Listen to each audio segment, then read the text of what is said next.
Boa noite para todo mundo. Pode ir, prof. Boa noite a todos e a todas. Estamos aqui hoje no nosso último encontro da semana do Fashion Revolution pela UEM.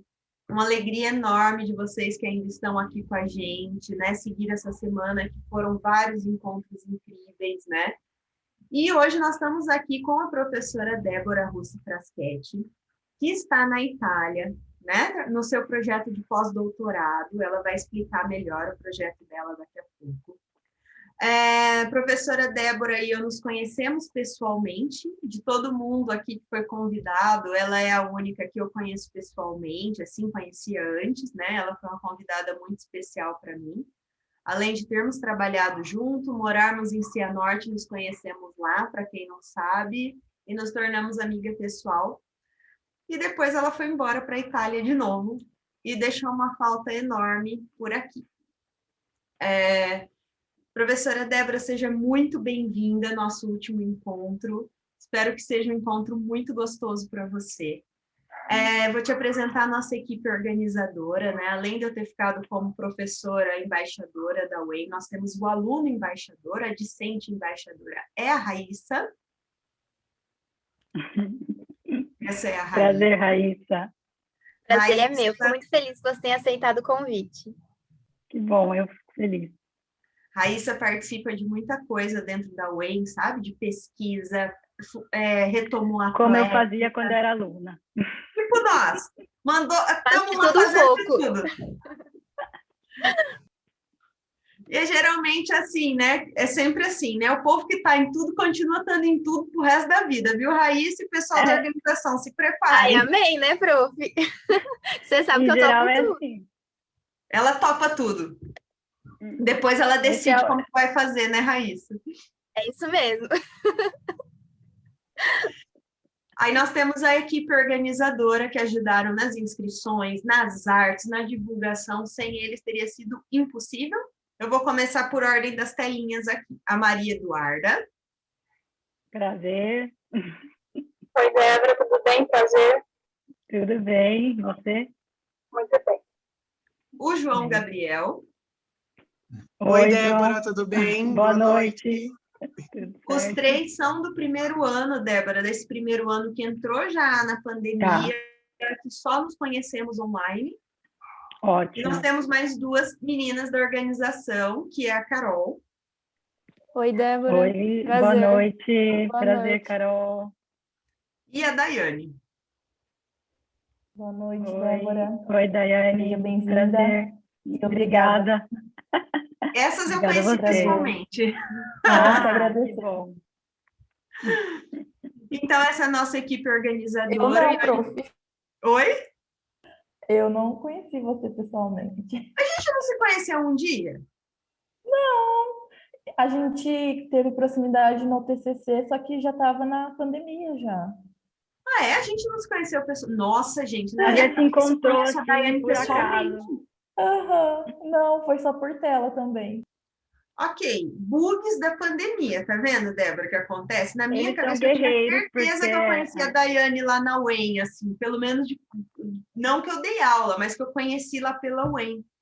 Acabei de descobrir que não. É que usando máscara, às vezes não reconhece, às vezes se cruzou por aí, mas não sabe. Não, as épocas, né, Dai? Você já não estava mais na UEM, né?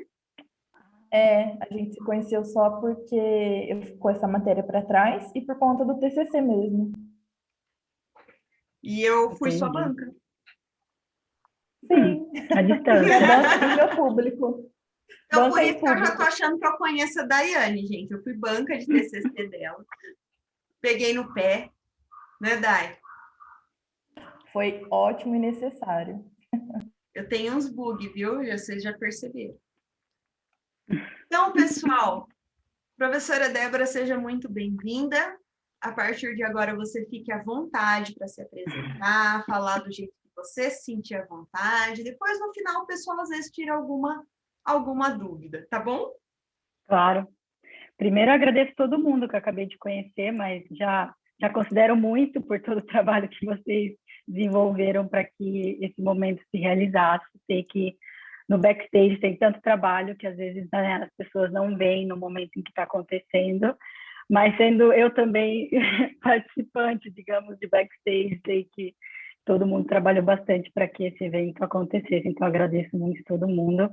Agradeço a Fer, que, como ela já antecipou, é uma amiga, então quando ela me chamou, não tinha nem como falar não, porque é um prazer só de estar aqui e poder discutir sobre sustentabilidade, nesse caso, que é o que a gente vai falar hoje, principalmente com uma colega e amiga como é a Fer. Então, a gente combinou de eu apresentar para vocês o que é que eu estou fazendo neste momento, porque a minha pesquisa ela é focalizada sobre a sustentabilidade. Então, eu sei que a gente não está num formato aula, né? É mais uma conversa, mas eu preparei uns slides para a gente conseguir ir conversando, mas também tendo, digamos, a ajuda visual do que eu estou querendo mostrar para vocês, e também para me ajudar um pouco com o português, que tem coisas que ainda já está me dando um pouco de dificuldade. Então, se tiver algum erro, alguma coisa no PowerPoint, já peço desculpas antecipadas. Mas o objetivo eu vou contar para vocês a minha experiência, vou contar também quem eu sou em detalhe, mas é claro que vocês podem interromper se vocês tiverem alguma pergunta já, enquanto eu vou contando o percurso, né, que eu desenvolvi para vocês, ou quem quiser também no final a gente faz uma roda de perguntas para todo mundo e com certeza eu vou ficar muito feliz de responder todas as dúvidas. Então, para começar, deixa eu ver, desktop.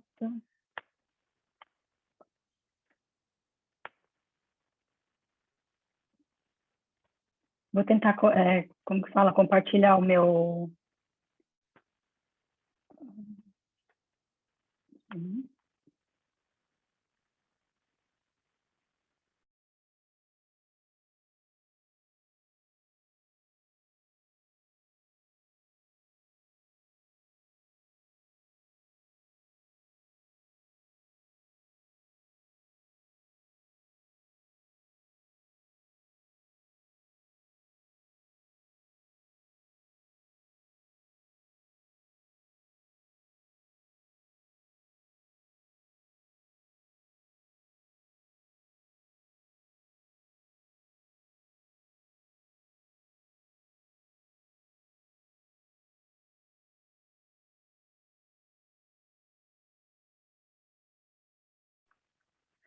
Olá, todo mundo está me ouvindo? Sim, você Acredito que para desapareceu. compartilhar o PowerPoint, ele me fez sair, então eu vou tentar de novo agora, ver se... Você vem aqui nesse share screen, Agora, aí aparentemente... você põe screen. Sim. Tá. Que antes não tava dando a possibilidade. Todo mundo está vendo agora o meu... Sim. Ok.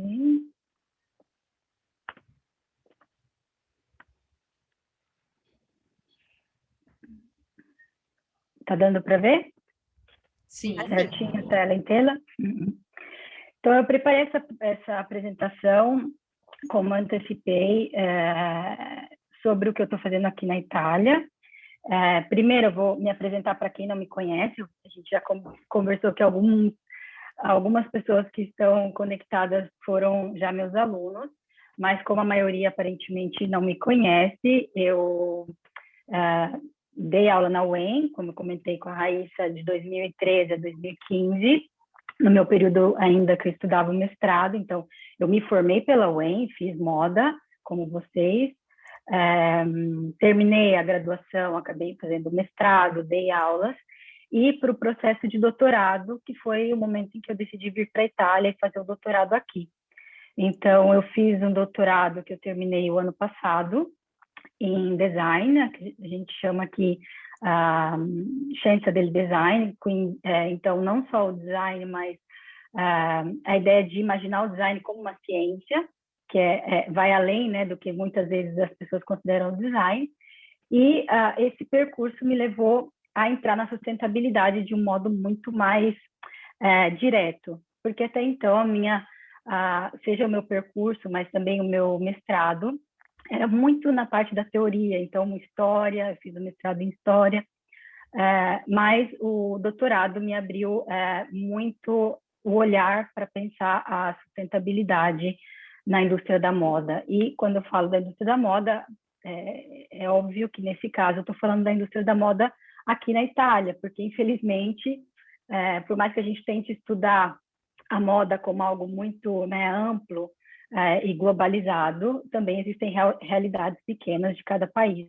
Então, o que eu vou contar para vocês hoje é a minha experiência aqui na Itália, que não é isolada, né, dos outros países, mas é para mostrar para vocês o que a gente está fazendo aqui, alguns exemplos de upcycling, mas também para ter um referimento, né? Porque eu sei que no Brasil também tem muita pesquisa, tem muita coisa inovativa que talvez o que eu vou contar para vocês já viram em outros projetos, mas próprio essa possibilidade de interrelacionar, né, o que a gente faz em uma parte em outra, que também abre um pouco a visão para pensar a sustentabilidade não só em uma região, como é um país, como funciona em um país, mas em um modo mais amplo. Então, a gente parte de algo pequeno para pensar também em uma ideia mais ampla, né? Então, como título, eu tinha colocado Fabricrafter e o upcycling na indústria da moda entre luxo, valorização e reutilização criativa de resíduos, porque o projeto que eu faço parte agora se chama Fabricrafter. E eu já vou explicar para vocês o que significa. E o upcycling é o percurso que eu sou responsável, então é próprio a gente repensar como propor esses resíduos em uma forma criativa, então por meio do design. Então, eu pensei essa apresentação partindo, né, desse título que eu acabei de ler para vocês, alguns pontos que são os pontos principais. Então, o que é o Fabricrafter, para a gente entender, né, o que a gente está fazendo aqui, o que é o upcycling e qual é o tipo de upcycling que a gente vai falar aqui, porque o upcycling também é muito amplo, quando a gente fala de sustentabilidade ou que a gente fala de um termo específico, é também muito amplo. Por que eu coloquei aqui a palavra luxo? Né, que é uma outra questão que a gente relaciona ao upcycling, que não é relacionada diretamente, mas eu vou explicar para vocês por que a gente está fazendo esse tipo de relação. Como a gente pode valorizar esses resíduos, então, alguns exemplos de tecnologias que a gente pode usar para valorizar e repropor esses resíduos como algo que há valor de design, né, de reutilização, e alguns exemplos de como aqui, na indústria do luxo, algumas marcas estão fazendo essa reutilização criativa de resíduos. Então, são esses os steps, digamos, da apresentação que eu preparei para vocês. Então, se vocês tiverem alguma dúvida, também podem me interromper. Então, iniciando com o Fabricrafter, esse projeto, que é o que eu faço parte, é um projeto muito inovador aqui na Itália, porque é um projeto que visa criar uma ideia de laboratório que seja não só fechado à universidade, que a gente sabe que, né, o conhecimento não pode ficar fechado na universidade, mas que esse conhecimento ele interfira também em outros aspectos, então principalmente nas indústrias, que a sustentabilidade ela chegue e entre mesmo nessas indústrias que algumas já trabalham com alguns aspectos sustentáveis e outras não. Então, não imaginam nem como começar esse processo. E aqui a gente tem na Itália uma realidade que são os artesãos. Então, tantas empresas trabalham ainda de modo artesanal, porque para eles é um modo de valorizar o saber fazer à mão, né? Então, tantas empresas aqui se negam, às vezes, de buscar uma alternativa, porque querem continuar fazendo as coisas como sempre fizeram, né? Mantendo as tradições. Então, a ideia de criar essa rede, né, de mostrar que a universidade pode entrar nessas empresas, levar conhecimento sobre a sustentabilidade, ajudando também, é claro, o desenvolvimento daquele território, é algo muito, considerado aqui uma dificuldade que precisa ser resolvida. Então, o projeto se propõe a isso.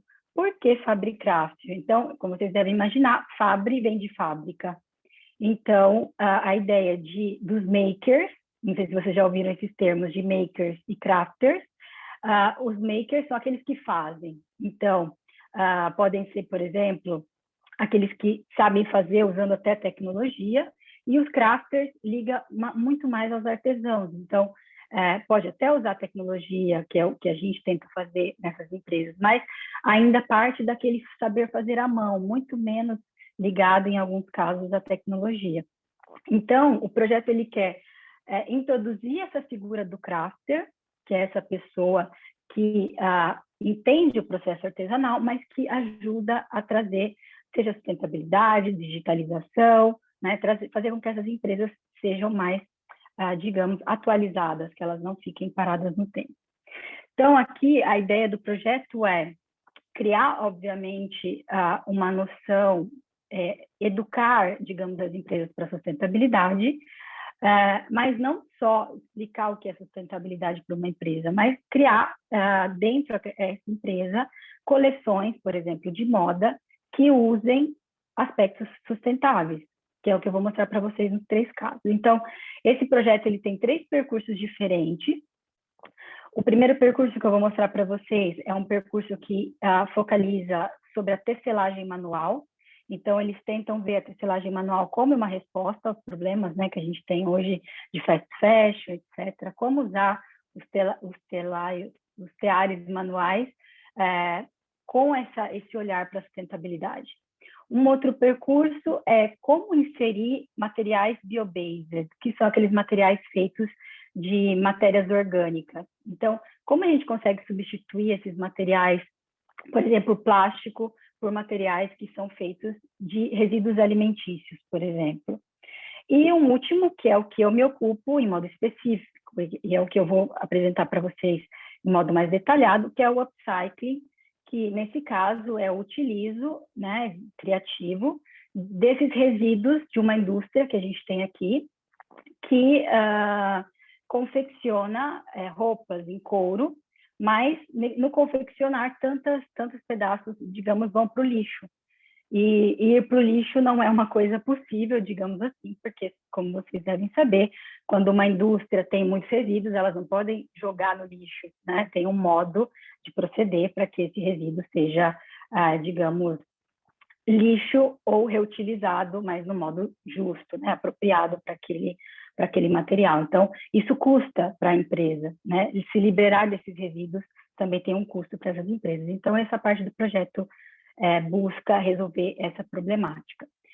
Então, na parte da tecelagem, nesse caso da tecelagem manual, qual é o objetivo principal? Se eu faço um tecido, que é um tecido feito à mão em um tear manual, vocês sabem quanto custa um tecido feito à mão? Imagino que é muito mais do que um tecido feito industrialmente, porque o trabalho manual, imagina, vou mostrar as imagens para vocês, de um tear em que você precisa passar fio por fio, à mão, usando 2 pessoas, às vezes só para, digamos, arrumar o tear como ele precisa ser arrumado, para começar a fazer a tecelagem, vão 12 horas, 24 horas. Então, todo esse custo que tem atrás de fazer um tecido manual, essa parte do projeto ele quer como, então, visto que esse tecido ele tem um custo tão elevado, tem tanto tempo envolvido, né, até fios muito preciosos, qual seria o melhor método de modelagem dentro da sustentabilidade para valorizar esse tecido? Então, aqui, a ideia é usar o Zero Waste, que imagino que vocês já conhecem como técnica de modelagem. Então, como fazer com que o Zero Waste use, né, qual técnica, porque existem tantas técnicas de Zero Waste, mas estudar as diversas possibilidades para valorizar ou usar esse tecido em modo integral, que não tenham resíduos, perdas de um tecido que é feito com digamos, com tanto tempo, com tanto investimento. Então, essa parte do projeto, ela é muito focalizada nessa parte da modelagem, de entender como valorizar um tecido que é feito à mão através do design, por meio do design, e nesse caso, da técnica Zero Waste.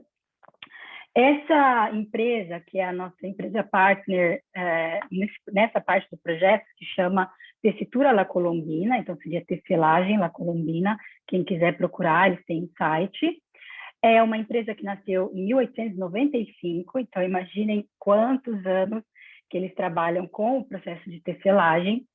E por muitos anos eles não faziam tecidos mais manuais, faziam só tecidos industriais.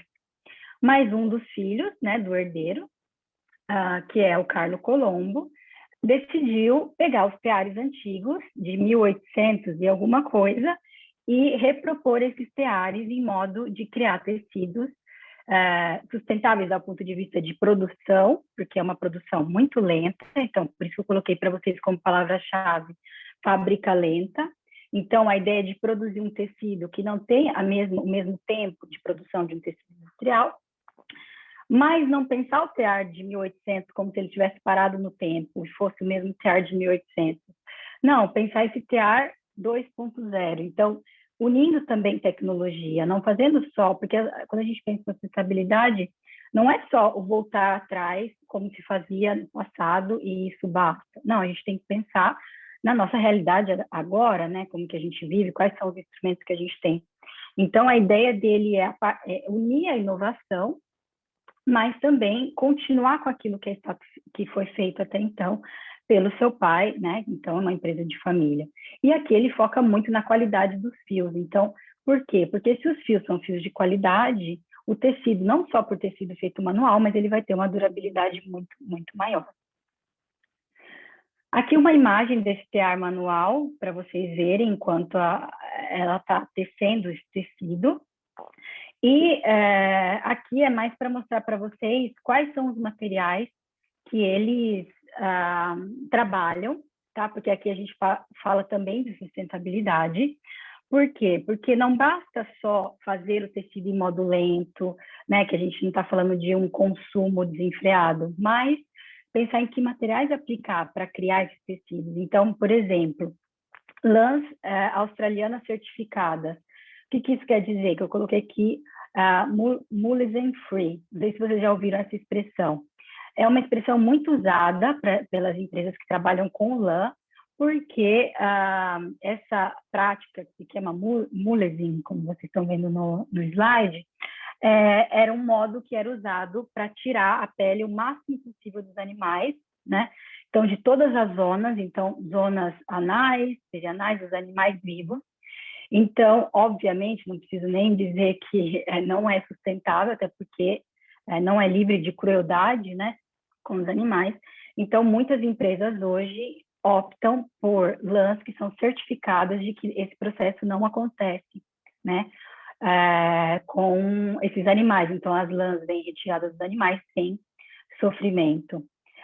Outra espécie, outro tipo de lã que vem usada, por exemplo, considerando sempre a questão de sustentabilidade, a lã, esqueci de traduzir aqui, mas lã quilômetro zero, que são produtos que usam lãs que são só italianas, ou seja, são aquelas que não vêm de outros países, como é o caso dessas australianas, porque na Itália, acredito que é uma coisa que não é só aqui, mas que é já desenvolvida em muitos outros países, de considerar a sustentabilidade quilômetro zero, do ponto de vista que a sua produção ela esteja o mais próximo possível da sua empresa, de modo que não tenha tanto transporte, por exemplo, produzir num país, enviar para outro.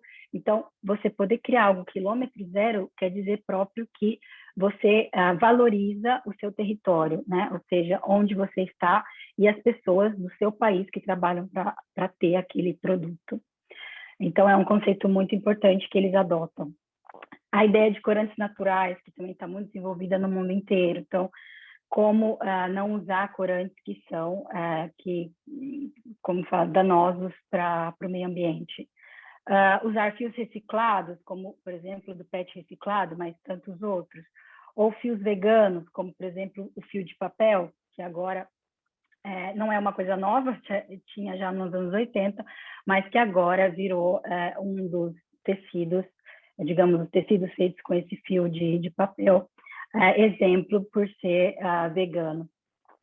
E uma coisa que é importante sublinhar digamos, esse método de tecelagem manual é a possibilidade de misturar diversos materiais que podem ser também resíduos, como a gente está falando de upcycling.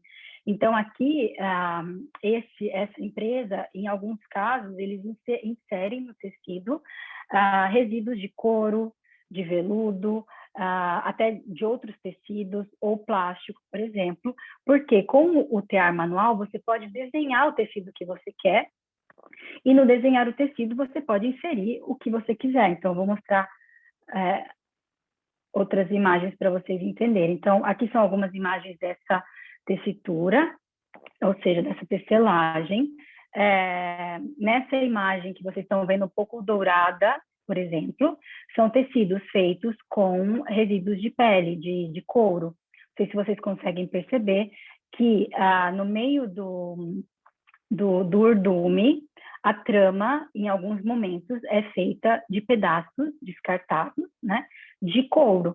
Então, aqui também entra a questão do upcycling, obviamente não diretamente, mas mostra como o tear manual, né, a ideia de você tecer um tecido, digamos, do zero, te permite de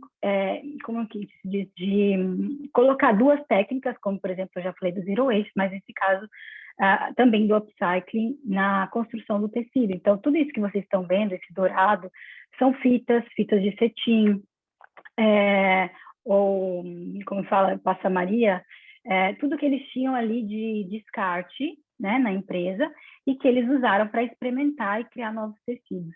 Então, a ideia principal é a possibilidade, né, quando se pensa em questões sustentáveis, do que é possível fazer, que muita gente pensa que a sustentabilidade limita, mas em alguns casos, é o que eu acredito, não, te abre muitas outras possibilidades. Então, essa empresa, ela trabalhou com alguns designers internacionais que foram até a Itália, no caso, essa imagem que vocês veem de um desfile é desse designer que se chama Geoffrey Bismol, que é um designer americano que foi até a Itália porque queria alguém que pudesse criar um tecido exclusivo para ele. Então, um tecido que não tivesse mais nenhum outro lugar. E é um designer, obviamente, atento às questões de sustentabilidade e sabendo que o tear manual é possível criar, usando, inclusive, fios, né, mais sustentáveis, foi até a Itália para conseguir que alguém fizesse esse tecido. Então, aqui, obviamente, falo da realidade italiana, mas é algo que poderia acontecer, obviamente, em qualquer outro lugar. Aqui algumas imagens para vocês dessa empresa, da visita que eu fiz lá. Aqui vocês conseguem ver na primeira imagem duas pessoas para trabalhar só para passar os fios, para preparar esse tear para começar a fazer o tecido. Então, se a gente está falando de cursos, obviamente, pensar duas pessoas se dedicam por 12 horas, às vezes muito mais, para começar a tecer um tecido, que depois ainda vai ter todo o seu tempo, digamos, de produção. A gente imagina o quanto lento é, e inclusive, obviamente, pensa como era feito no passado, mas aqui com fios tecnológicos, sustentáveis, etc., como eu já falei. Então, aqui, para vocês verem que é um processo muito demorado, a segunda imagem é de um tear que já começou o processo de produção, né, desse tecido, que, obviamente, aqui também exige muito trabalho, inclusive muito trabalho de força, né, porque esses teares são aqueles teares que eu comentei antigos, seculares, então de 1800 e bolinha, e aqui a gente consegue ver que até no como construir o tecido une, seja a tradição, né, a história, o passado, mas também com uma ideia de inovação, que é o nosso objetivo, obviamente, quando a gente pensa em sustentabilidade. O segundo percurso do projeto, então, como eu tinha antecipado, vai para um outro lado que não é, digamos, isolado, né, que é tudo interligado, mas é muito mais direcionado aos materiais. Então, quais são os materiais que são feitos são biológicos, ou seja, a base desses materiais é restos de alimentos ou de qualquer outra. Por exemplo, existem, agora a gente fala muito de couro feito de fungo, né, que são os cogumelos. A gente tem na Itália, inclusive, um tecido agora feito de casca de uva, né, que era usado, era resíduo da produção de vinho. Então, pensar materiais que são feitos de base natural, seja de base biológica. E, obviamente, tudo isso é influenciado também do discurso do veganismo, que está também colaborando para essa mudança. Esse percurso aqui do projeto, ele é mais focalizado para calça, como a gente fala, para a indústria dos calçados, porque a gente tem na Itália, como vocês provavelmente sabem, a gente tem tantas marcas aqui que são focalizadas sobre a produção de calçado. E a gente tem agora, começando, algumas empresas que estão criando sapatos, né, calçados em geral, com materiais sustentáveis. Então, como eu falei, esses materiais bio-based, biológicos, que são já aplicados no design de calçado. Então, essa parte do projeto, ela focaliza muito em criar calçados que têm zero impacto, né, no meio ambiente, etc. Repensar o plástico reciclado e as alternativas que a gente tem, então, bio-based, alternativas biológicas. A empresa, que é a nossa partner nessa parte do projeto, se chama Wonch, que se vocês quiserem pesquisar, também tem o site, o e-commerce, etc. É uma marca já, né, muito mais nova, porque nasceu em 2014, porque eles nasceram como uma marca sustentável, então não como o que eu mostrei anteriormente, que nasce, né, historicamente, num outro momento, mas aqui já nasce com essa ideia de sustentabilidade. Então, eles produzem calçados em geral, mas como foco principal é sneaker. Como que essa empresa aqui ela é sustentável, a Wonch? Como que eles se justificam como uma empresa sustentável? Eles compensam a emissão de CO2 no ciclo de vida do calçado, colaborando com o projeto Zero Impact. Esse projeto Zero Impact funciona assim: a empresa ela analisa, estuda quanto de CO2 vem emitido daquele sapato, daquele calçado que ela vendeu, e paga esse projeto Zero Impact para plantar árvores, para reflorestar, etc., a mesma quantidade que eles gastaram de CO2 para a produção daquele calçado, ele tem que trazer de volta para o meio ambiente. Então, é um jeito de compensar aquela emissão que eles não conseguiram evitar. Uma outra técnica que eles usam é a reciclagem de tênis, né, de sneakers, feitos por eles mesmos. Então, se você compra um tênis Wonch e você terminou, não quer mais usar, estragou, alguma coisa desse sentido, no final do seu ciclo de vida, você devolve esse tênis para eles e eles se ocupam de fazer a reciclagem de todos os componentes que aquele tênis tem. Que é algo muito interessante, pensando que um tênis, um sneaker, só para composição a gente tem tantos materiais diferentes, né? Então, a gente tem tecido, a gente tem plástica, e aí vai depender, obviamente, do tipo de sneaker, mas são sempre uma junção de muitos materiais, então o processo de reciclagem é muito difícil. Eles tentam investir na pesquisa de materiais, e é por isso que eles estão envolvidos com essa parte da pesquisa.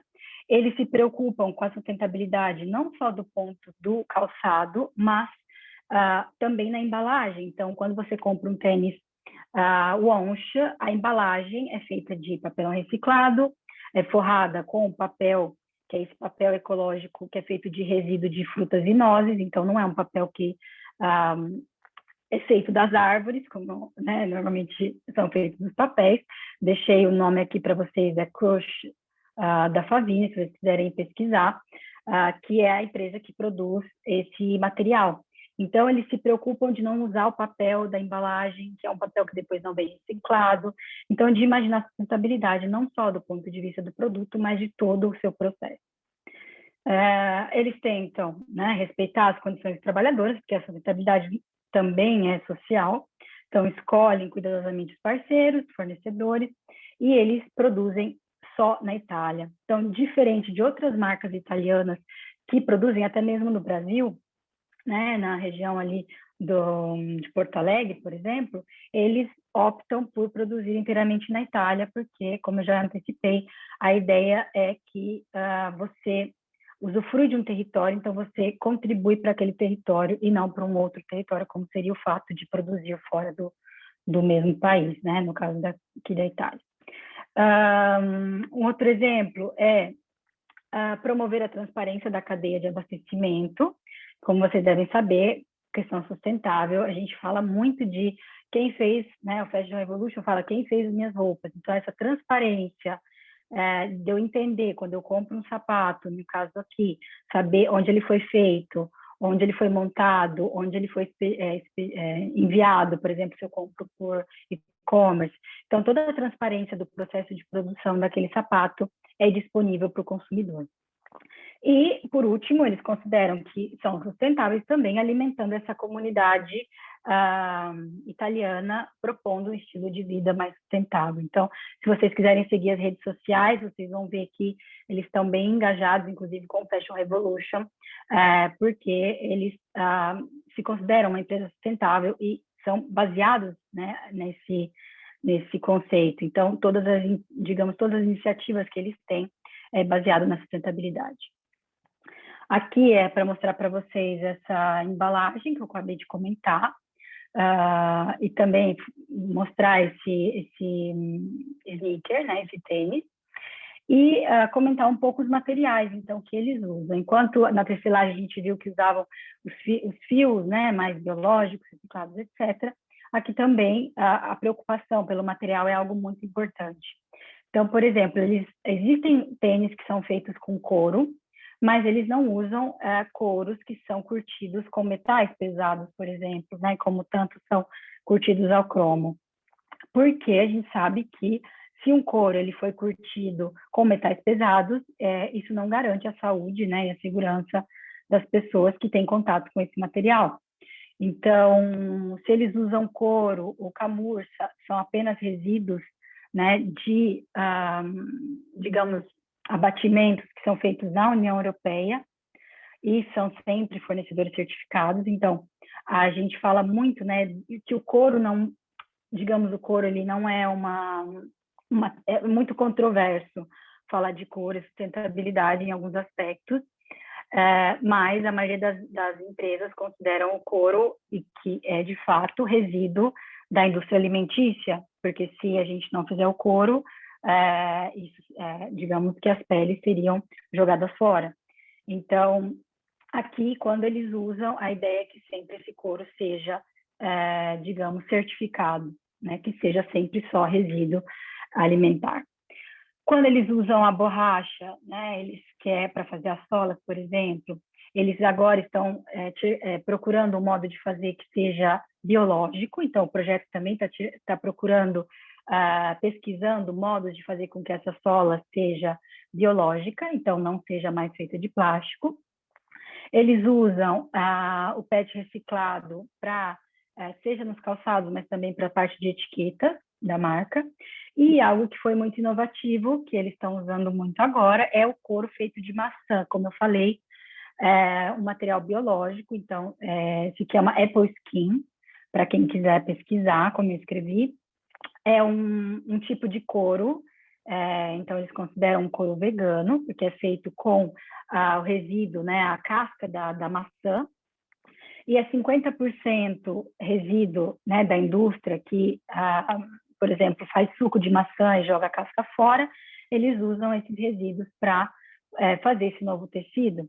Então, aqui, de novo, a gente está falando de uma ideia de upcycling, né, de propor um resíduo que seria jogado fora e às vezes sem valor, que se transforma em algo de muito mais valor, como é o caso desse couro.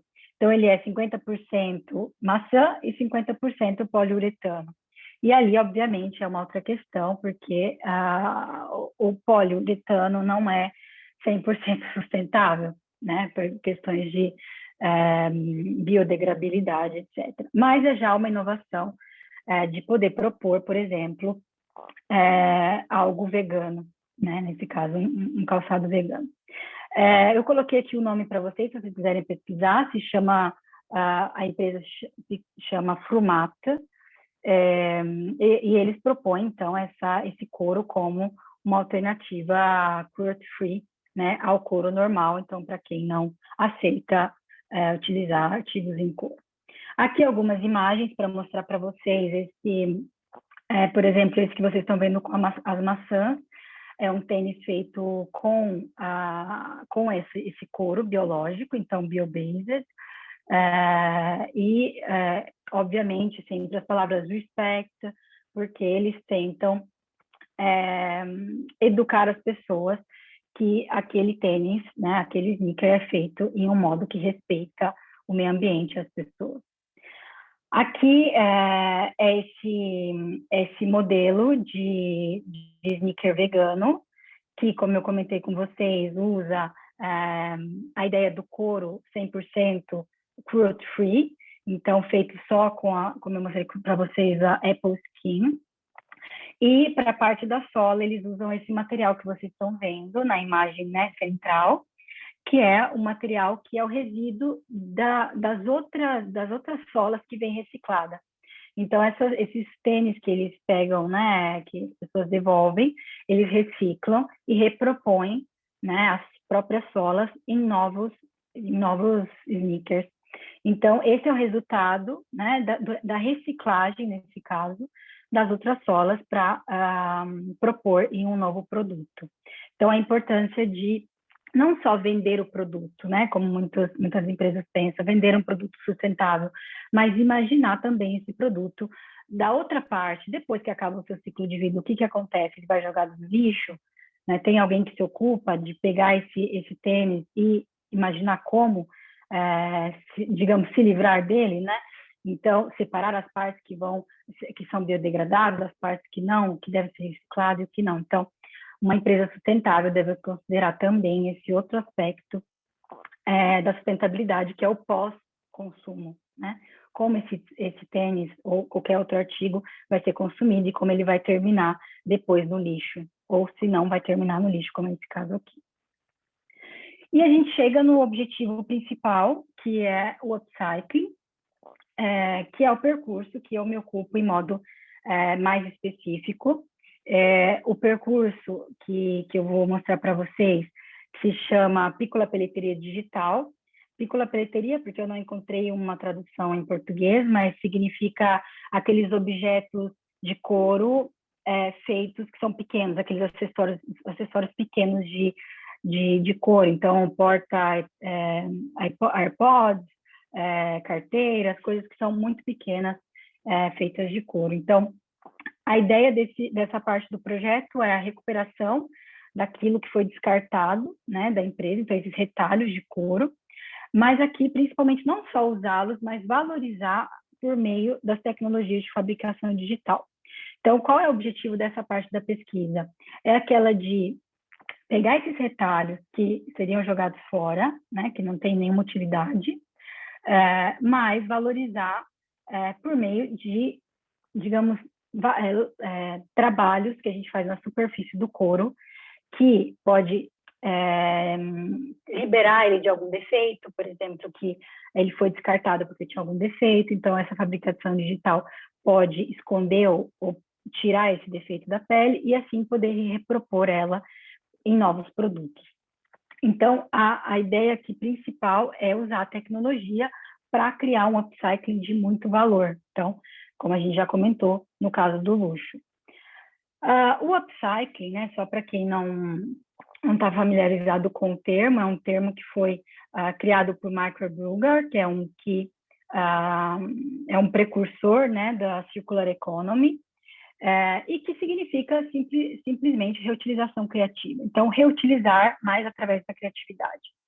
Então, com o método de upcycling, o designer ele vai intervir para dar nova forma a algo que foi, né, jogado fora. Não só forma, mas funcionalidade. Principalmente nesse caso, vocês podem ver essa imagem que eu coloquei, que é uma imagem que eu fiz, é uma imagem dessa empresa com a qual eu estou trabalhando, que eu vou contar para vocês.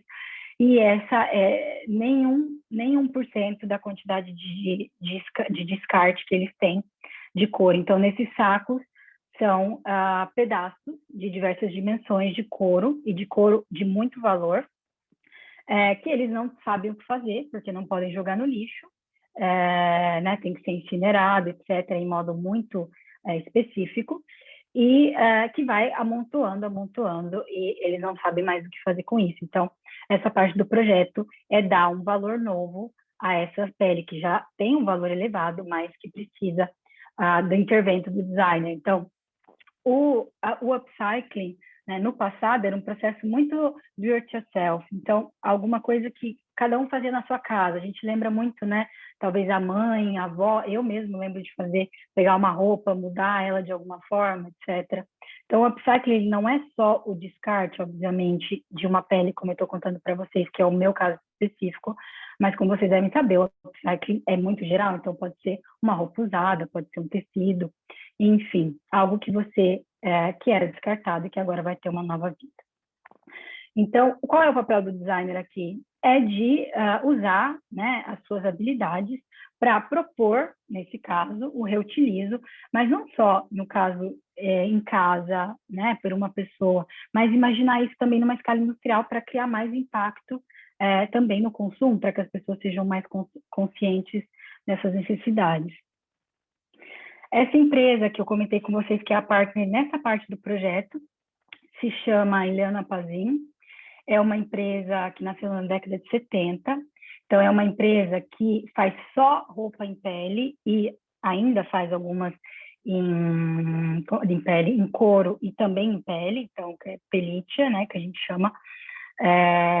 Então, não é muito sustentável desse ponto de vista, né, porque ainda tem muitas peles, né, de animais que são usadas para fazer casacos, mas é uma empresa que está vendo que o sistema moda está mudando. Então, eles já perceberam que as peles não são vendidas como eram, né? Então, as peles de visone, pele de montone, todos esses animais que ainda são permitidos, mas que eles veem que não tem mais saída, porque as pessoas não compram mais os casacos de pele.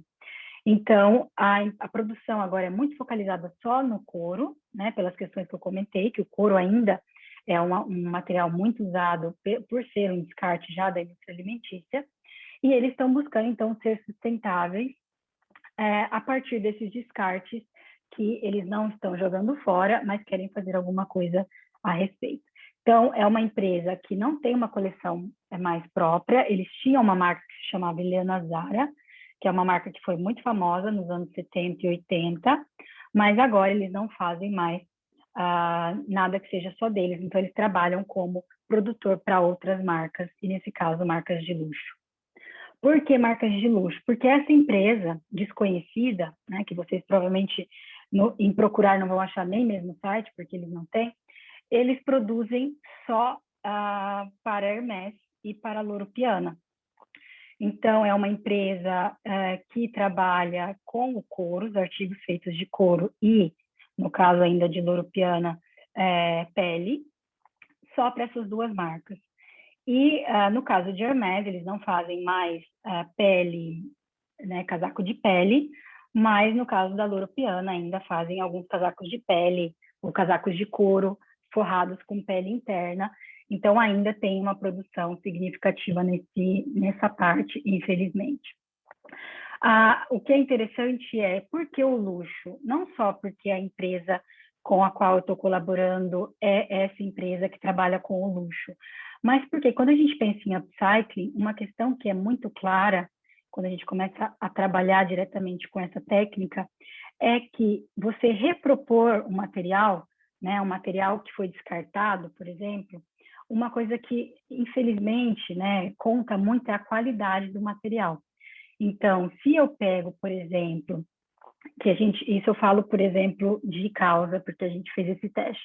Se eu pego um couro que faz a Zara, que faz a Mango, que são as nossas empresas aqui que a gente considera, né, muito fast fashion, e quero usar o couro que a Zara usou num sapato, depois que eu já usei várias vezes, ou uso um couro que a Hermès usou num produto, a qualidade dos dois materiais são completamente diferentes, né?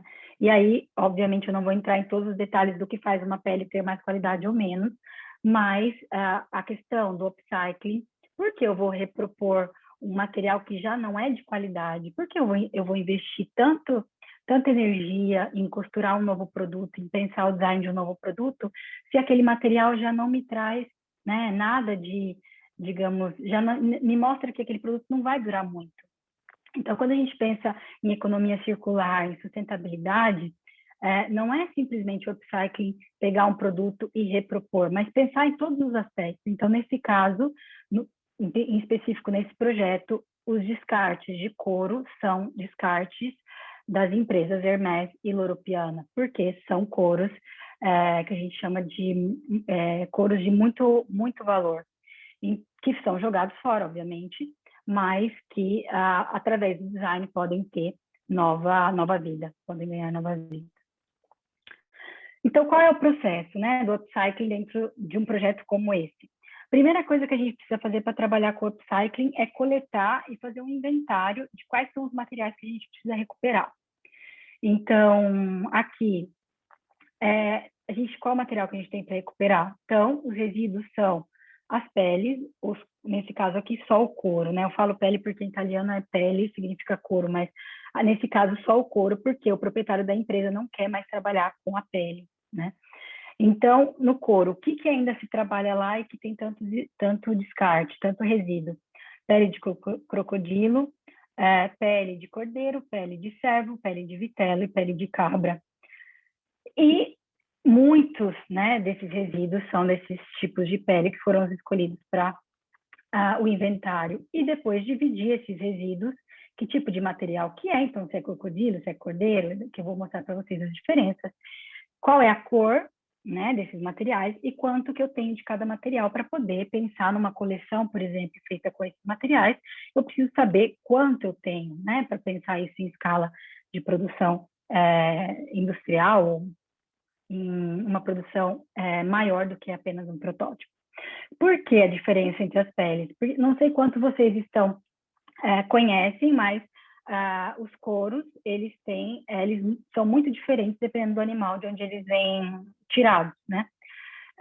O crocodilo, obviamente, é o mais difícil, porque não é resíduo de indústria alimentar, então é um tipo de couro que é muito mais contestado, que nesse caso, na empresa, eles seguem todos os protocolos de certificação, mas ainda é uma pele muito controversa. As outras, como vocês veem, é possível ver a diferença da superfície da pele. E ainda a gente pode adicionar sobre essa superfície trabalhos, né, modos de trabalhar que fazem com que esse couro mude, né, o aspecto. E ainda como resíduo, não só a própria pele, mas existem outros dois resíduos, que é a camurça e a triplur, que é esse estruturado. São dois tipos de couro, mas que são resíduos, ou seja, não é essa superfície bonita que a gente usa, né, externamente. Mas como a pele ela é grossa, o couro ele é grosso, ele vem, que a gente chama em italiano espacatura, que eu não sei, em português eu não sei qual é a palavra, mas é um modo de reduzir o espessor, a espessura da pele. E tudo isso vai jogado fora.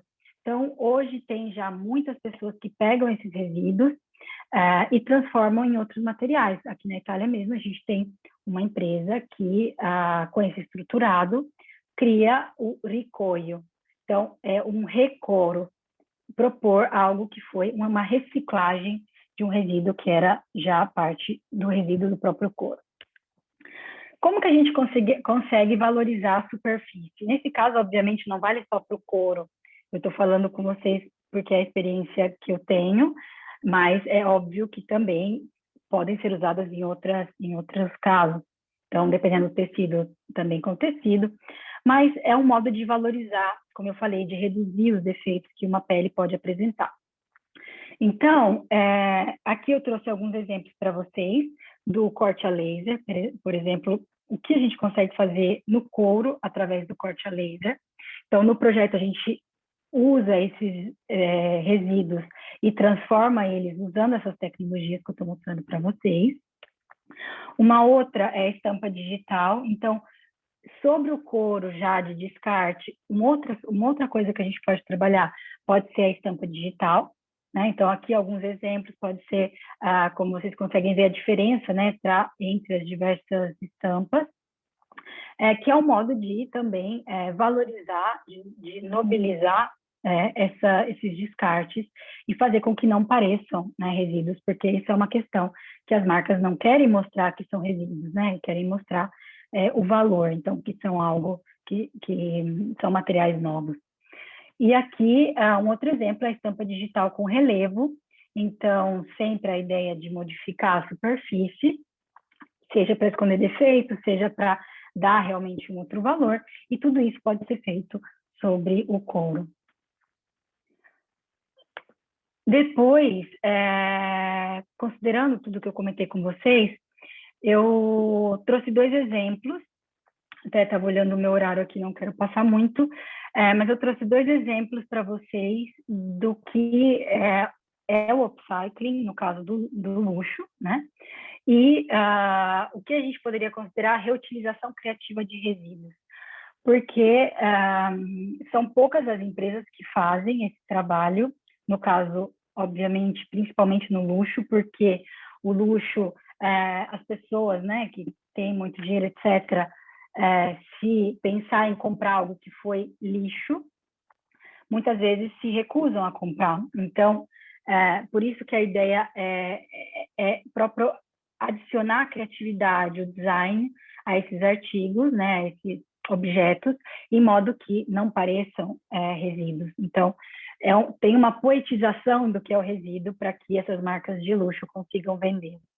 E uma delas é parte da Hermès, é uma linha da Hermès, que se chama Petit H, ou Petit H, não só H seria, mas H em francês, e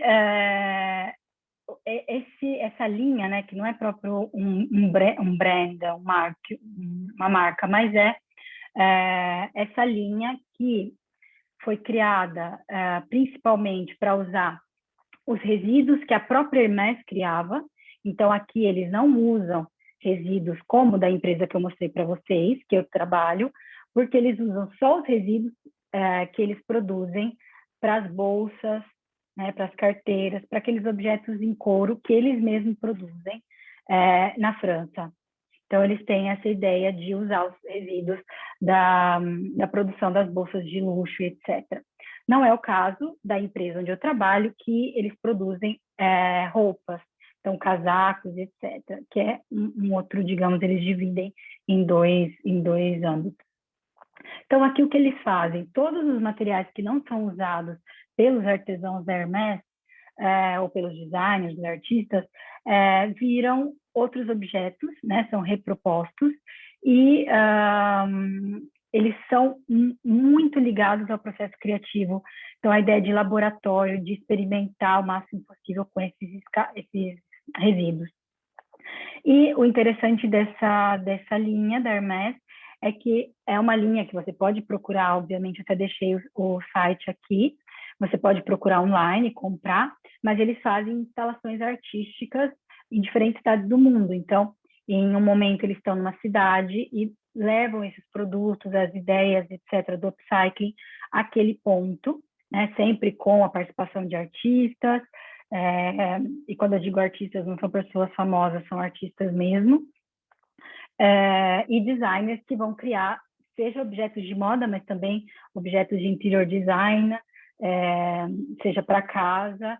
Então, é muito amplo a imagem. Essa é a imagem da pessoa que Pascale Mussard se chama, a que criou essa linha dentro da Hermès, que é uma das herdeiras, né, do fundador da Hermès. Agora não é mais ela que cuida, mas foi ela a fundadora dessa ideia dentro da Hermès.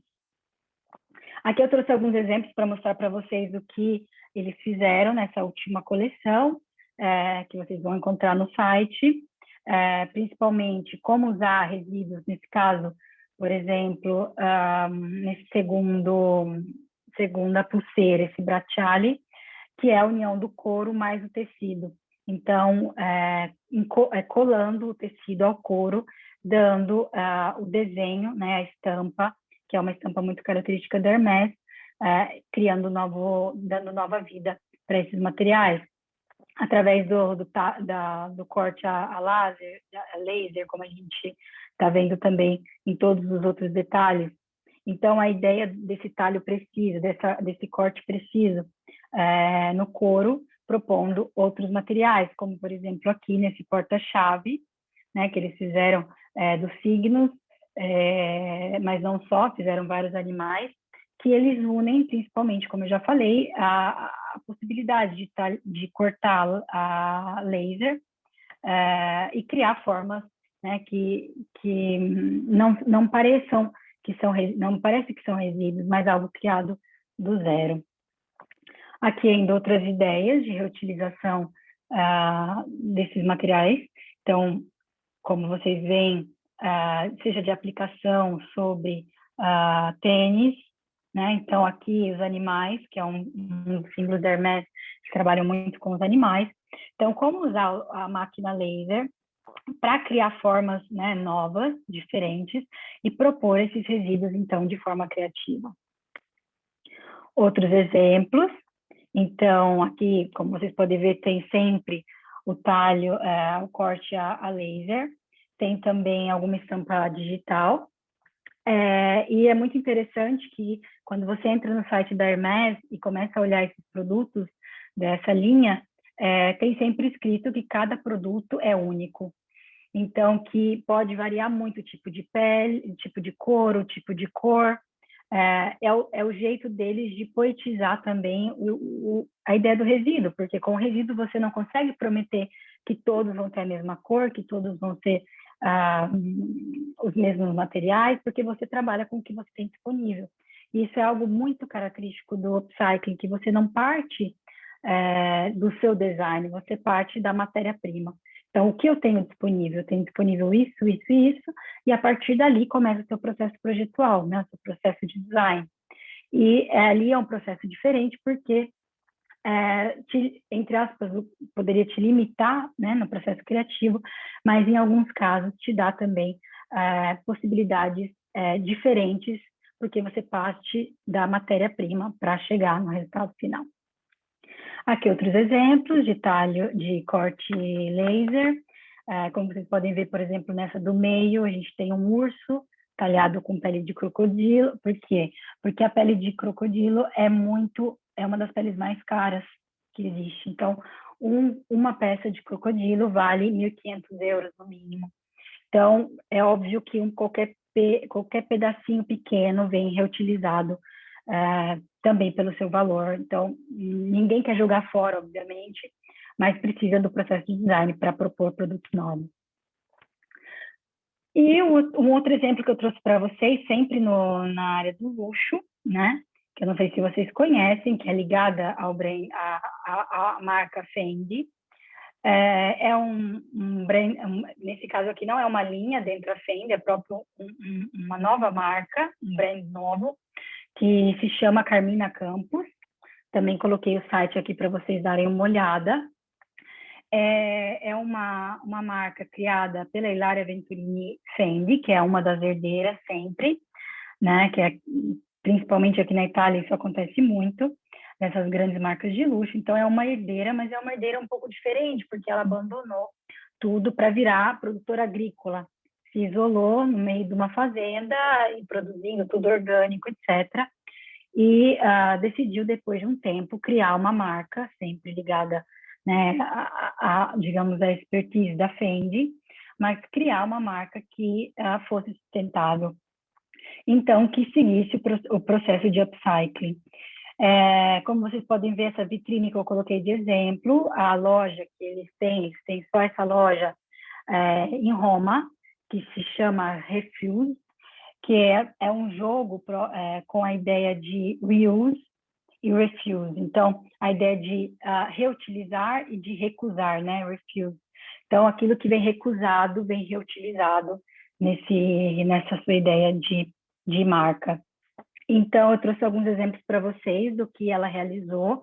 Tem muito mais, né? Depois vocês podem pesquisar essa marca e ver até outras colaborações que ela fez. Mas essa, por exemplo, eu trouxe que é muito interessante, porque no primeiro momento que eu vi, eu imaginei que fosse o fundo da latinha de refrigerante, de cerveja, né? A primeira coisa que vem à mente. mas eu tinha dúvida se era realmente porque era muito bem feito, eu não conseguia perceber se era um outro resíduo ainda de qualquer outro material. E essa coleção que chama Space West é feita exatamente do fundo das latinhas, né, de refrigerante, etc. Mas o interessante, obviamente, é que sendo uma marca de luxo, né, que trabalha sempre com upcycling, é o lema da marca, quando se propõe o reutilizo de algo, você não pode associar diretamente aquele resíduo, né? Então, quando você olha, te chama muito mais atenção o design daquela bolsa, por exemplo, que o material que ela vem feito. Então, é como se o design passasse por cima do material que vem utilizado. E essa é uma das questões importantes do upcycling. Como a sustentabilidade não é só, né, a ideia de produzir com o que vem de resíduo, a marca também adicionou na sua, digamos, produção, né, a ideia de colaborar com questões sociais. Então, nesse caso aqui que eu coloquei para vocês, essa coleção foi feita dentro de prisões. Então, as mulheres que estavam presas, trabalhavam para criar objetos, e ali, obviamente, existem muitas questões, quem ficar interessado pode pesquisar no site, tem todas as informações, mas eles têm muitas colaborações para ajudar seja a inclusão, né, em alguns casos, ou de valorização do trabalho feminino, e um dos lemas muito importantes é que eles consideram que não é caridade, é trabalho. Então, aqui é um projeto que eles fizeram com mulheres na África, sempre de upcycling, obviamente, aqui nesse caso couro e tecido, e a ideia de sempre de empowerment feminino, então dar o poder para as mulheres de ir nessas comunidades, não usar o trabalho, né, como estou fazendo uma caridade, mas de valorizar o trabalho dessas mulheres, daquilo que elas sabem fazer, então em alguns casos muito artesanato, e trazer, obviamente, relações de sustentabilidade também social para uma marca como essa, de extremo luxo. Então, aqui eu coloquei alguns exemplos do trabalho artesanal feito e também sempre a ideia de comunicação. Então, protect your planet. Então, o produto, ele fala por si só, né? Não só o trabalho que está envolvido, mas como um todo. No caso da Carmina Campos, elas fazem também, né, a marca faz também colaborações de co-branding. Não sei se vocês já ouviram falar, mas o co-branding é duas marcas juntas para criar algo novo. E, ultimamente, eles estão fazendo muita colaboração. Essa é um co-branding que eles fizeram com Vibram, que é uma empresa que é líder mundial na produção de solas de borracha. Então, eles pegaram todas essas solas de borracha que a empresa tinha como resíduo e criaram, por exemplo, uma coleção, aqui eu coloquei alguns objetos, mas tem outros, feitos, né, com upcycling desses resíduos. Então, transformando essas solas de borracha em algo muito, criando valor e, claro, dando a característica de criatividade e objetos muito artísticos, né, para propor esses resíduos. Então, esse é um exemplo de co-branding. Um outro exemplo de co-branding, que também é interessante falar, porque a ideia do upcycling é muito ampla, como já tinha antecipado, e aqui é um co-branding com a BMW, né? A Mini, que é uma das marcas do BMW Group, porque eles tinham que lançar um novo carro, que é a Mini Roadster, e com o que era o resíduo da produção do carro, com todos os resíduos da produção dos carros, eles quiseram fazer essa colaboração com a Carmina Campos, de co-branding, então usar esses resíduos para criar novos objetos. Não sei se vocês conseguem ver da imagem, que, por exemplo, a gente vê, como que fala, para segurar a bolsa, a alça é feita com aquele artigo de plástico que a gente usa para fechar a porta. Não sei se vocês conseguem ver os detalhes. Ou, por exemplo, na outra bolsa, a primeira aqui da imagem, que a gente tem usado aquele, que agora não vem o nome, para-brisa, não lembro, que a gente abaixa, que tem o espelho, né, quando a gente está sentado dentro do carro, que aqui ganha toda uma outra ideia, né? Então, a gente às vezes precisa fazer um pouco de esforço para ver o que era aquele material. Então, não é simplesmente pegar o couro que sobrou do estofado, né? Daquele carro, mas todos os outros resíduos. Então, tudo aquilo que a gente acaba não vendo, que a indústria produz, né? Mas que pode ser reproposto em um modo criativo. Então, para encerrar, que eu acho que eu passei um pouco do meu tempo, o que eu queria deixar para vocês é que, obviamente, existem muitas dificuldades para trabalhar com upcycling. A gente falou da qualidade do material, até o armazenamento, que eu não falei, mas é algo muito interessante, porque se um couro vem colocado num saco, como eu mostrei para vocês, junto com outros pedaços de couro, cria pregas, estraga, obviamente se suja, né? Digamos que o modo como vem armazenado também é importante. Então, existem muitas dificuldades, né, de trabalhar. Porém, a gente sabe que a sustentabilidade não é uma tendência que vai passar, né? É uma necessidade e é óbvio que a gente precisa começar de algum lugar. Então, eu acredito, e isso é um resultado, obviamente, também das minhas pesquisas, que a sustentabilidade é o que a gente está fazendo hoje, o que vocês estão fazendo com o Fashion Revolution, de educar as pessoas o máximo possível sobre o que pode significar ser sustentável. Porque até a gente que estuda sustentabilidade, em muitos momentos, se encontra com dificuldade de entender determinado processo produtivo. Então, imagina uma pessoa que é alheia, né, a como vem produzido um sapato, como vem produzido uma bolsa ou uma roupa, tudo que tem envolvido, em alguns casos não consegue entender todas as questões que a sustentabilidade pode, né, digamos, adicionar a essa produção. Então, eu acredito que a parte da educação é principalmente, claro que também com as empresas, e pode parecer muito difícil começar uma prática sustentável, né, para uma empresa, porque a gente vive num sistema que não é sustentável, mas a gente precisa começar de algum lugar. Então, pela minha experiência nessa empresa com a qual estou trabalhando, no começo eles não queriam, né, separar a pele, separar o couro em tamanho, em cor, né, querem só se livrar do lixo, né, e não se preocupar com o trabalho que pode ter por trás de fazer um processo sustentável, mas aos poucos o processo de educação, de mostrar, né, o que é sustentabilidade, o que isso pode ser feito, mostrar os resultados efetivos de uma mudança, realmente cria, digamos, uma mudança não só ali, mas em nível mais amplo. Então, eu acredito que são pequenas ações, obviamente, né, que algumas empresas podem tomar pequenas ações, outras podem tomar grandes ações, mas mesmo as pequenas criam essa mudança de comportamento, e quando a gente muda o comportamento, a gente entende, né, como as coisas são feitas, o que tem por trás, a gente muda também o nosso consumo, e, obviamente, tudo muda, né, o sistema moda como um todo é uma consequência de todas essas questões.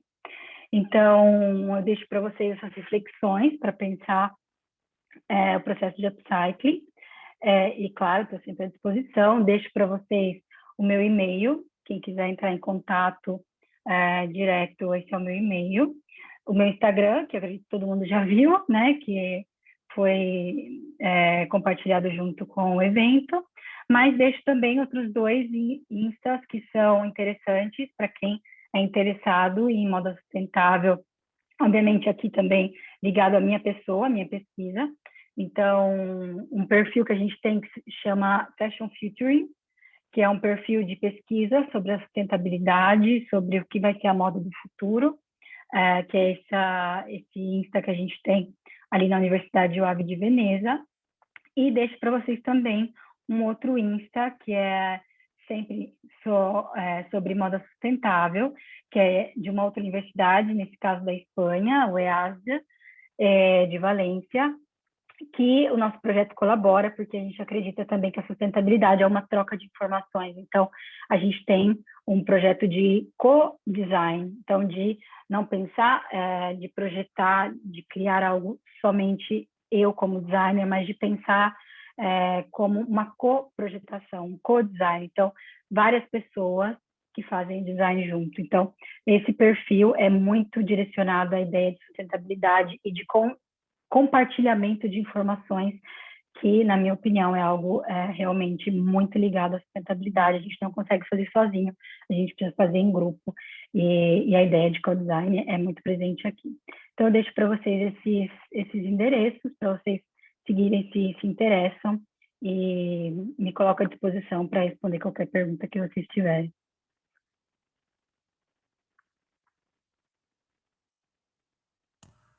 Eu posso falar? Pode Claro. falar, Carol. Que eu queria falar que eu gostei muito dessa palestra e queria contar também que eu entrei no projeto de extensão do Lona, que é da UEM, né? E eu não consegui ter contato ainda com o projeto por causa da pandemia e tudo mais, então eu não consegui fazer as coisas, criar, né? E para quem não conhece, é um projeto que ele é sustentável, porque a gente... Nossa, eu tenho vergonha de falar, mas... Imagina, vai. A gente reutiliza banners, aqueles de apresentações, sabe? E faz vários acessórios, tudo que a gente tiver de ideia, a gente testa e vende, né? Não, acho que não vende, eu não sei direito, porque eu sou nova dentro do projeto, né? Então, eu achei muito legal que você mostrou várias marcas que fazem coisas desse tipo, só que com materiais diferentes. Eu achei isso muito incrível.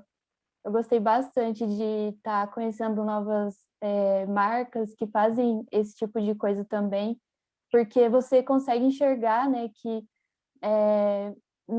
tem diversas possibilidades de materiais que você pode estar reutilizando, né?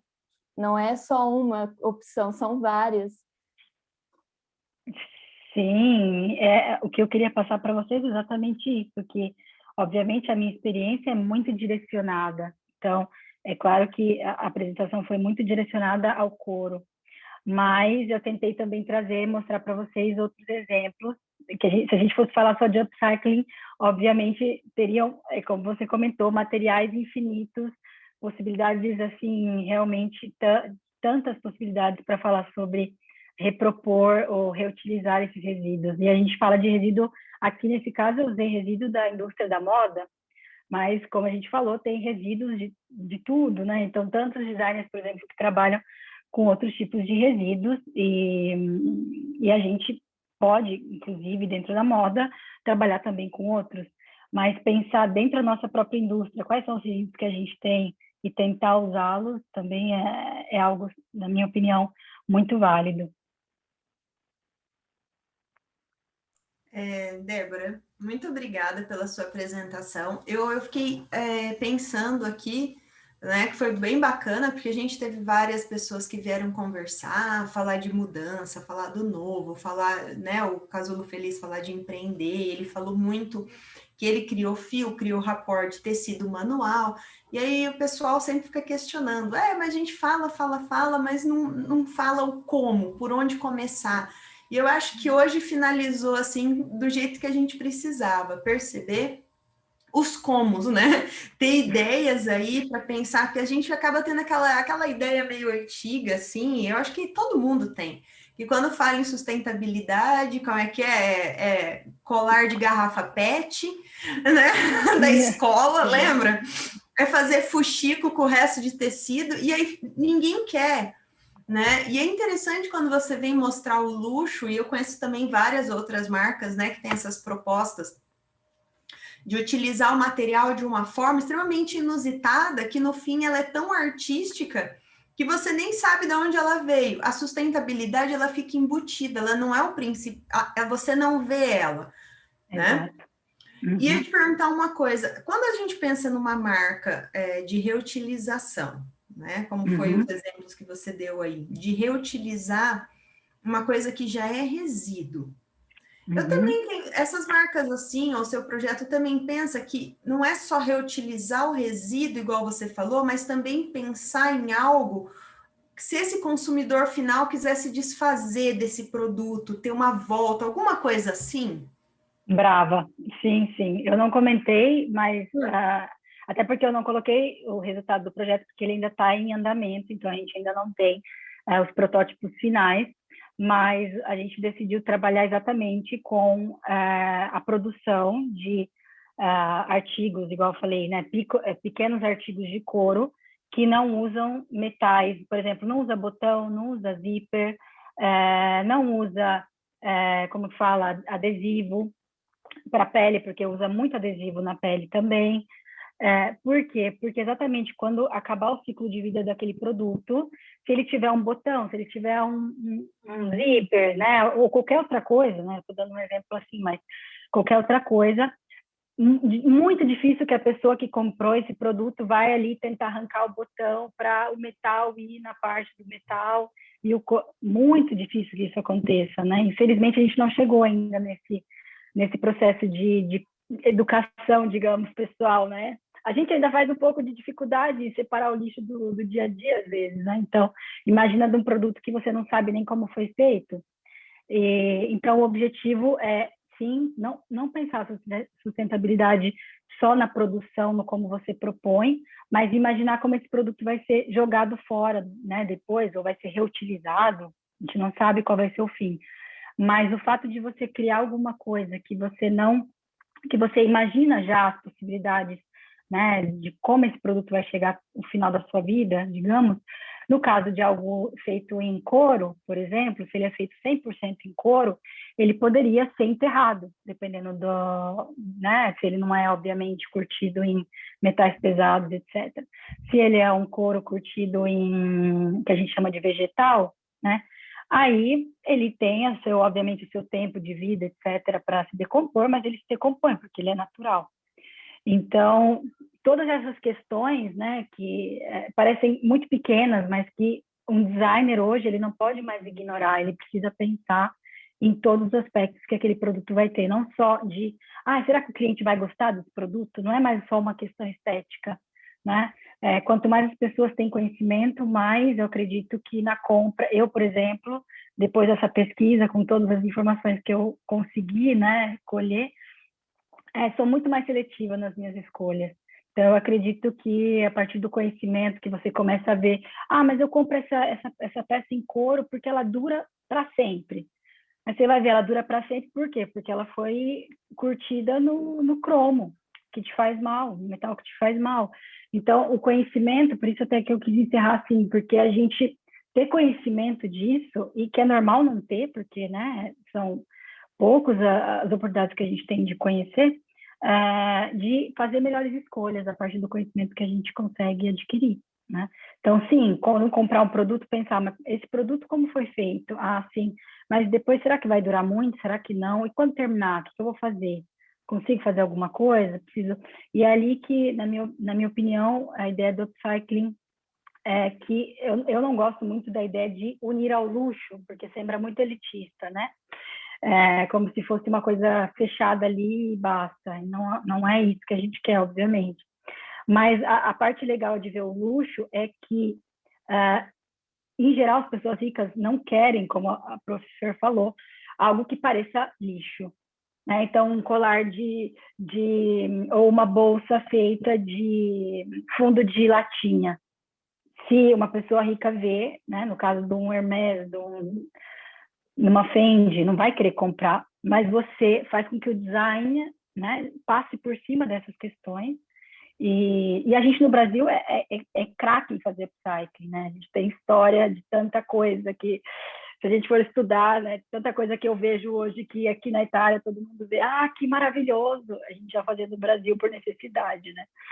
Então, é interessante também pensar as realidades. Então, no meu ponto de vista, a parte principal, como todo mundo que está aqui, acredito, trabalha com moda, é designer ou quer ser designer, é sempre pensar além, né, do que é o produto, tipo, pensar em todos os aspectos que estão, digamos, em volta ao produto. Isso me fez pensar algumas questões, né, Débora, até para a gente debater aqui rapidinho, que no fim, o papel da marca, do designer de marca ali, chega a ser quase um papel de responsabilidade social hoje, quase que educar o consumidor, né? Eu acho que aliar o design com um projeto de marca, onde além de você criar, produzir, vender, você coloque à disposição a informação, a origem, como é feito, o que vai ser feito com aquilo depois, marcas que repensem o ciclo, como, por exemplo, se você não deseja mais essa peça, ter algum programa de voltar para a própria marca, né? Eu acho que hoje o papel do design, eu brinco que eu inventei uma palavra, é quase que um design de existência. Você tem que criar algo que ele não seja só uma bolsa, ele tenha existência, né? Tenha ciclo e tenha educação, né? Igual você falou assim, a gente não é educado a separar o lixo da casa. Mas se as marcas começam a se propor a mudar o próprio consumo e não gerar só consumo, mas ó, você vai consumir isso aqui, legal. Mas você vai descartar, se algum dia você quiser devolver, eu tenho um próprio ciclo de devolução, que eu faço uma outra peça, e tem todo um processo para não deixar a coisa, como é que é? Ir para o lixo, né? Que ontem o Gustavo do Casulo Feliz falou muito isso, não tem mais espaço, não existe mais ir para o lixo. Não existe lixo. O lixo está na cidade, né? A gente está vivendo no meio dele. Meninas, na primeira live que teve... É a Keiko. Oi, oi. Oi, Keiko. Na primeira live que teve do Fashion Revolution ali, promovido pela UEM, teve a Júlia Codonio, ela estava falando sobre os projetos e tudo mais, e ela falou do Retecendo. E aí eu fui seguir o Instagram do Retecendo, e no final de semana assisti uma live deles, que eles falaram de um projeto de imersão, que eu achei bem interessante, e teve uma fala que me chamou muita atenção, porque uma das pessoas que estavam fazendo a live falou o seguinte: por que a moda precisa resolver o problema de todas as indústrias? E aí eu fiquei pensando, né? A gente utiliza o designer de moda, ele se desdobra às vezes para resolver questões que são de outros setores, por exemplo, do plástico, do metal, de tudo mais. E aí eu fiquei pensando assim, será que por que a gente não começa a repensar na questão de a partir do início de como o produto vai nascer? Então, por exemplo, é uma questão que está sendo pensada agora já, né? Mas que depois a gente não precisa ficar, como é que eu posso dizer, fazendo, apenas estendendo os produtos, a vida, entre aspas, útil dos produtos, né? Porque, de alguma forma, um plástico, ele leva o mesmo tempo para se deteriorar, a gente usando ele jogado fora. Então, e aí eles falaram também muito na questão da comunicação. Então, as pessoas ainda, eu acho que eles não têm ainda essa ideia da importância de fazer boas escolhas, né? De consumir menos, fazer escolhas melhores, de conhecer, procurar conhecer. E aí, uma das questões que elas falaram sobre a imersão também é sobre a comunicação. Então, a moda parece que ela tem dificuldade de comunicar essa necessidade, que os projetos sociais que elas fazem, esses projetos, como posso dizer, esses projetos, né, de reutilização, de procurar buscar, porque isso eu acho que é um papel do ser humano estar junto nisso. Então, comunicar, por exemplo, tornar uma normalidade, essa coisa assim, nossa, mas eu vou usar uma coisa reutilizável? Muito pelo contrário, eu acho que as pessoas têm que ver isso como eu estou fazendo o meu papel, então isso me torna muito mais humano diante de uma pessoa que tem muito dinheiro. Então, assim, eu acho que isso é mais uma questão, é como se fossem mais valores humanos, né? E parece que as marcas têm um pouco de dificuldade ainda de passar isso. Então, é o design, é a comunicação, é cada setor pensar o seu produto também, né? Sim. E também, do que você comentou, Keiko, o que me vem muito na cabeça é que esse é o papel do design. Na minha opinião, se o design está resolvendo problemas, não sei se está resolvendo todos os problemas, mas o design, por essência, é problem solving. Resolver os problemas é já parte do design. Então, pelo menos, né, digamos, a gente tentar resolver, nesse caso do que eu comentei, da própria indústria. Agora, aqui, uma coisa que eu lembrei muito do seu discurso é que a questão da educação, né, das pessoas terem essa consciência, é muito ligada não só na parte da moda, a gente está fazendo a nossa parte, né? Então, a gente está no nosso âmbito, mas quando a gente sai, eu não sei como está no Brasil agora, mas aqui na Itália, quando se começa a falar muito da sustentabilidade, que o consumidor não sabe, né? Compra as coisas às vezes sem saber, etc. Um discurso que se faz muito aqui é relacionado à alimentação, que no passado você comprava um morango lindo, maravilhoso, que parecia até de mentira, de tão grande, tão bonito, etc. E você não pensava, que maravilhoso, é isso que eu quero, etc. E agora o movimento que está tendo muito aqui é o contrário, é que o biológico não é assim tão bonito.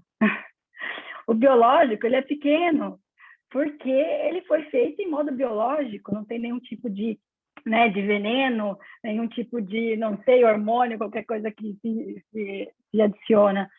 E então o discurso que eles colocam é que precisou ensinar as pessoas que o biológico não era aquele lindo, maravilhoso, que, né, que a gente estava acostumado a comprar sem pensar que o que estava atrás, né, daquela beleza. Mas educar as pessoas de que o biológico talvez não é tão bonito, mas você está comprando qualidade, você está comprando saúde, você está... Então, essa mudança de panorama, de ver, que é muito ligado ao que você estava comentando, que é justo, certo? É que a gente, como designer, né, como indústria da moda, a gente tem o dever, nesse caso, de tentar, que é o que a gente está fazendo, tentar educar as pessoas, como também nessa parte da alimentação, mas educar a uma escolha, né, quando vai comprar uma roupa na moda, uma escolha que seja como a gente comentou agora do biológico. Então, eu vou comprar essa aqui que talvez custe um pouco a mais, também não é que precisa ser um luxo igual eu comentei, obviamente. Vou comprar essa aqui um pouco, custa um pouco a mais, mas porém ela vai durar muito mais tempo, ela foi feita pagando as pessoas como deve, né, não usando trabalho escravo, tantas questões que às vezes a pessoa, obviamente é um discurso econômico, que eu não vou entrar nessa questão, mas quando você tem consciência, você se sente muito mal de usar uma coisa que você sabe que teve ali o sangue de alguém envolvido, né? Então, acredito que tudo parte do discurso educativo, que é o nosso papel como designer também, é mostrar, porque a partir do momento que todo mundo começa a ver sustentabilidade em tudo, não, mas espera, está todo mundo fazendo, é porque é importante, por isso. Então, infelizmente, as pessoas, elas aprendem assim, né? Então, o nosso papel é exatamente esse, como você falava, de educar. Eu acho que tudo... E o Fashion Revolution, do meu ponto de vista, um dos pontos fortes é principalmente esse de abrir, né, para todo mundo que é interessado aprender um pouco mais do que seria uma moda sustentável. Olha, eu acho que dessa fala dava para a gente desdobrar aqui mais umas 2 horas, um monte de coisa que eu estou com vontade de falar, mas eu não vou falar. E a única coisa que eu queria era comer, você sabe, né, que eu queria engatar aqui e já falar um monte de coisa, mas eu vou ficar aqui na minha. A única coisa que eu quero comentar é a Ana Beatriz deixou um comentário aqui no chat, Débora. Que eu ia falar isso, tem um monte de comentário da gente. Não, mas eu vou lendo dela e eu acho que a gente pode encerrar com essa ideia aqui, que eu acho que sai um pouco do que a gente está falando e coloca uma ideia nova em pauta, né? Ela fala sobre a necessidade de separação, igual você estava comentando, e curadoria de materiais pode ser uma oportunidade de geração de novos empregos. Com certeza. Isso é muito interessante, né? Porque a gente só fica falando das novidades, de perder emprego, de não sei o quê. Mas você vê que quando você abre uma pauta, você abre muitas oportunidades junto com isso, né? Com certeza. Eu vi isso na pele ali na empresa onde eu estava, que o trabalho de separação desses resíduos não vem feito do modo certo, então isso prejudica, obviamente, o upcycling, né? Então, ter uma pessoa ali que, obviamente, conhece o processo, etc., e que faz essa passagem, digamos, do resíduo a material de reutilização, com certeza poderia ser uma nova profissão, sem dúvida. Muito bom. Mercado aí, né? Consultoria para esse tipo de coisa, né? Consultoria, design para esse tipo de coisa, como a gente está falando. Pode ver, a gente já abriu aqui um ramo para todo mundo pensar. né, Débora? Débora vem como exemplo disso, programa de pós-doutorado lá na Itália para estudar isso, né? Não, e tem também, né, a gente está falando do couro, que é a minha experiência, mas já existem centros de reciclagem de tecido que as pessoas trabalham nesse processo, exatamente para o processo de chegar aquele monte de roupa doada, jogada fora, etc., em que se separa tudo por cor, por tipo de material, sempre que possível, obviamente, mas de separar em modo que aquilo possa ser reciclado, né?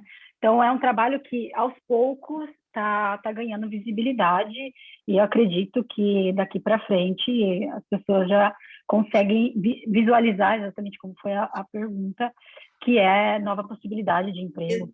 E não vai ser um caminho opcional, né, gente? É o único caminho. A hora que as pessoas se tocarem que é o único caminho, vai ser tarde e a gente vai estar preparado, né, Débora? Exatamente. É igual falava assim, daqui uns anos o ensino híbrido, daqui uns anos a sala de aula online. Não precisou daqui uns anos. O negócio aconteceu e foi assim, né? A hora que as pessoas se tocarem.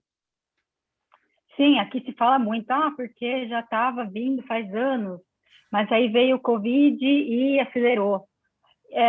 Mas é exatamente isso, a gente não sabe o quanto as coisas vão acelerar ou não. Então, é óbvio que cada um fazendo a sua parte e a gente, claro, como designer, tem o nosso papel e contribuir com tudo o que é relacionado à sustentabilidade é indispensável hoje em dia, não tem para onde olhar mais.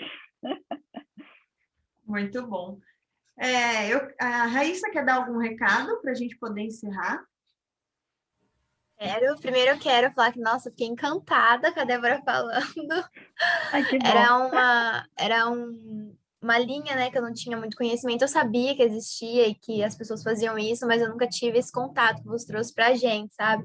Mostrando eu sou muito apaixonada pelas marcas de luxo, sabe? Eu gosto de estudar muito como elas fazem, e você trazendo isso, nossa, eu tô apaixonada, eu quero ver tudo depois. E muito obrigada por ter aceito a gente. Sei que é complicado por causa do fuso. Eu fiquei pensando bastante nisso, como seria para você. Amanhã é sábado, então foi ótimo. Tá tranquilo. E eu queria agradecer também a nossa equipe, né, por ter proporcionado o evento, que foi incrível vocês acompanharem. Espero que todos tenham gostado, porque sem uma pessoa não seria possível fazer isso. Eu fico muito grata por ter conhecido pessoas maravilhosas nesse primeiro ano de faculdade. E é isso, gente. Agora, os outros recados que eu quero dar é para o pessoal não esquecer da lista de presença, que hoje encerra. Quem não assinou, não assina mais, tá? E para vocês precisam receber o certificado depois. E o outro recado que eu quero dar é que tá acabando esse evento, mas a gente vai ter outro com a Atlética do Campus. O evento vai ser realizado do dia 13 ao dia 6 do mês que vem, e vai ser realizado à noite, e eu quero convidar todos vocês a participarem. Vai ser englobado os 4 cursos que são existentes no campus, que é Pedagogia, Ciências Contábeis, Design e Moda. Eu queria muito ver vocês lá. Depois eu já mando o link aqui no chat para quem quiser se inscrever, tá bom? E muito obrigada por vocês terem nos acompanhado nessa semana, e fica um beijo. Boa noite. Muito obrigada a todo mundo que participou até aqui, que chegou até esse horário na sexta-feira, nessa semana, que foi longa, de muito trabalho, mas eu acho que foi de muito crescimento. Eu cresci absurdo. Sabe aquele tipo de coisa que você fala, nossa, a gente acha que está estagnado e de repente a vida dá um boom, né? Você se sente lá no primeiro ano querendo reaprender um monte de coisa, né? Voltar para a faculdade. Então, eu quero agradecer a todos e todas presentes, né? Um bom final de semana, que vocês acessem também o